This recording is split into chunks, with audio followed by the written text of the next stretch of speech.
a lot of thought and creativity to make this day and this moment special for you. So thank you to them for all their work.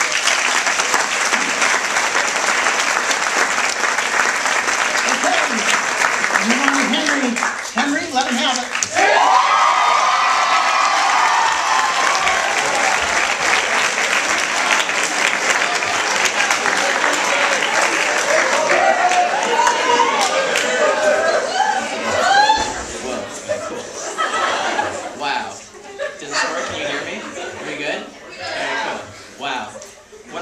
Heard that I received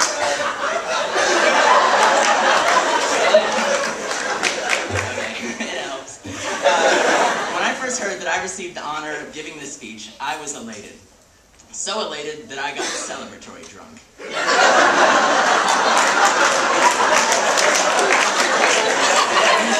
Then I got scared drunk. Then I got depressed drunk. Then I got angry drunk. Which is the most controversial of emotion-based drinking. But this mid-afternoon awards ceremony isn't about me. It's about the children.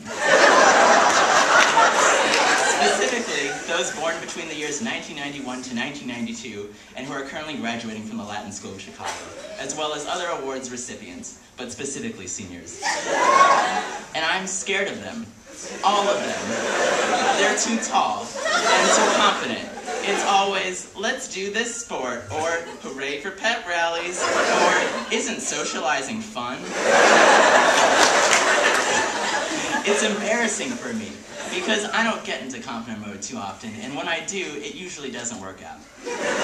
I'll give you examples. I was going to propose to Chloe Collis. It's not important why, but I did. I tore out a tiny piece of paper out of my notebook and folded it into a ring, classy, got it on me, and said, "Will you marry me, Kelly?"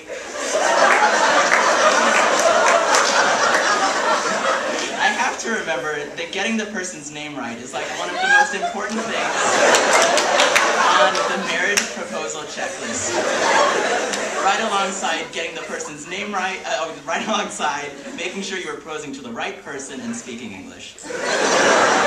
Or at my first Model UN conference in downtown Chicago. It was the last...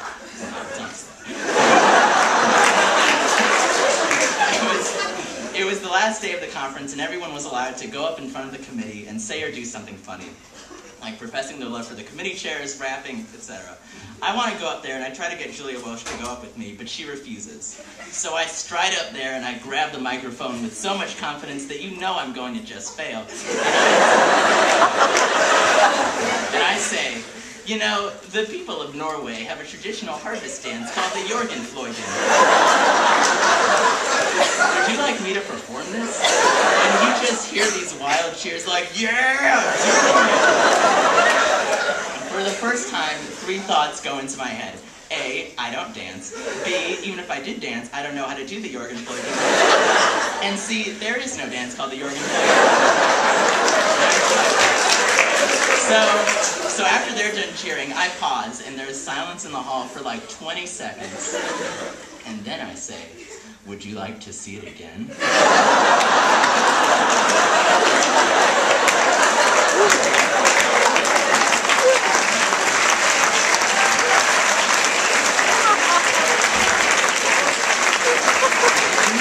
Do you know what it's like to hear the collective haunts of over 200 people and have that directed at you?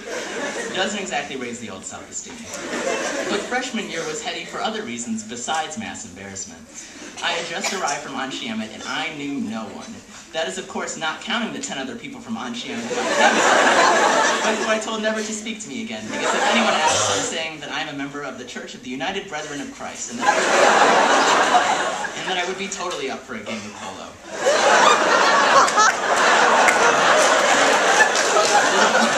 Little did I know how many Jews actually go to this school. It's basically Anshiamet with Christmas decorations.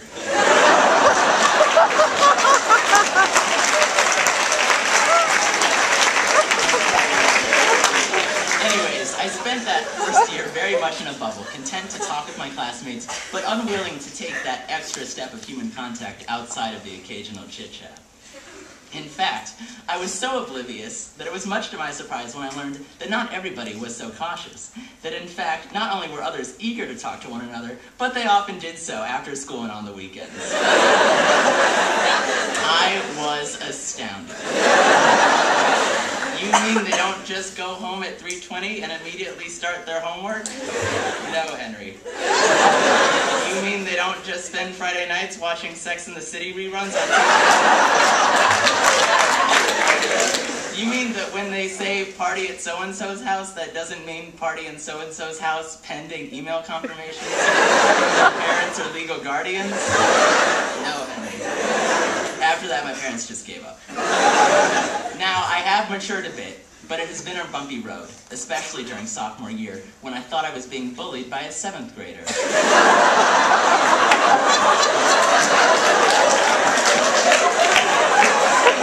I'm not gonna name names, Blake Weston,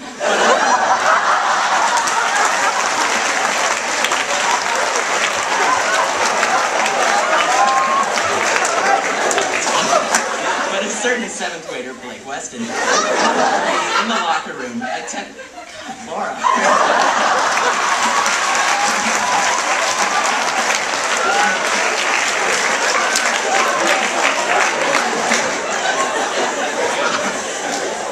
A certain 7th grader would come up to me in the locker room, attempting to hug me while incessantly shouting, "Hey, best friend, hey!" I was freaked out. But now I understand that it was all in good fun. And the joke's on, Blake Weston. I sold the rights to the story to the Lifetime Network, where they will be making an original movie about it, which will be called Hugs Without Consent.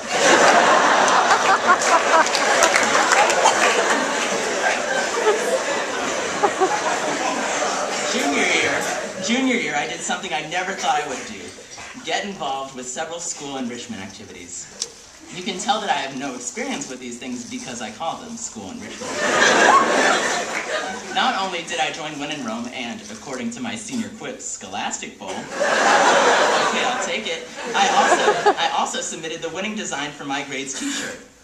It would have had a picture of Martin Luther King Jr. on the front and the accompanying phrase, "The Martin Luther King Jr.'s" with "I had a dream that I was in the class of 2010, ... and it came true" on the back. But it never made it on the shirt, either due to a bureaucratic mix-up or more likely due to the cabal of tall people that conspire against me. Either way, they're lucky I didn't submit my original idea with the Martin Luther King Jr.'s on the front and on the back a drawing of him stepping on the school saying, "The tables have turned."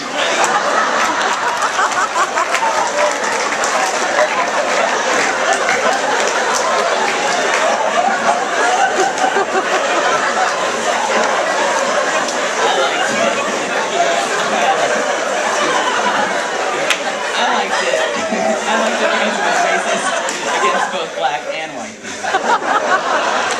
Now, senior year has been a blur. I got into college early, which was awesome, except for me totally losing my motivation and sense of time and space. I also went to prom, which if I told freshman me would have resulted in him calling me a traitor and then asking me what prom was.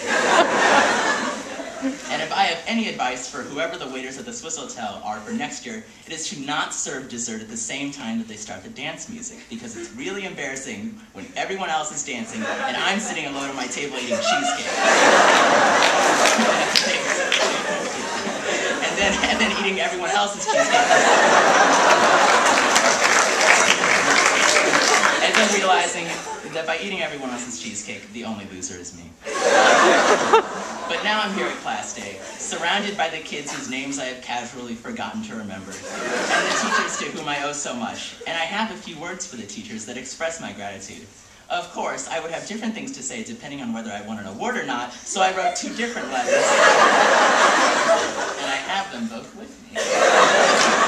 Surprisingly. To the faculty, thank you. I have always appreciated your hard work and effort. I always thought this was a quid pro quo kind of thing. I am honored to be standing here in your presence at this momentous ceremony. Class day is a joke designed to reward the same 3 suck-ups over and over again. While we commoners grovel at their scholarly feet. I will never forget the dedication that you arrived to school with every day. How dare you sit in judgment of me in the time? Whenever I needed guidance or extra help, you were always there. I don't even want your precious award. Let's use it as bartering currency in case of hyperinflation anyway. I can never adequately express how much your patience and knowledge and expertise means to me. You and your participation points disgust me.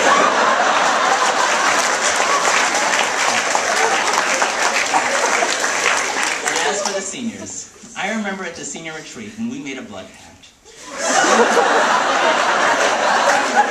Pretty much a blood pact. We promised each other that we wouldn't be like past senior classes. We wouldn't be the ones that tell the lower school kids that they were adopted.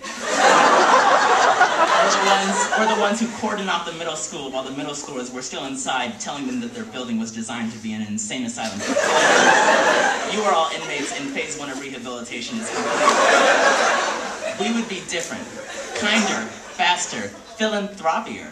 And we already proved ourselves right. Nobody from our grade got kicked out this year.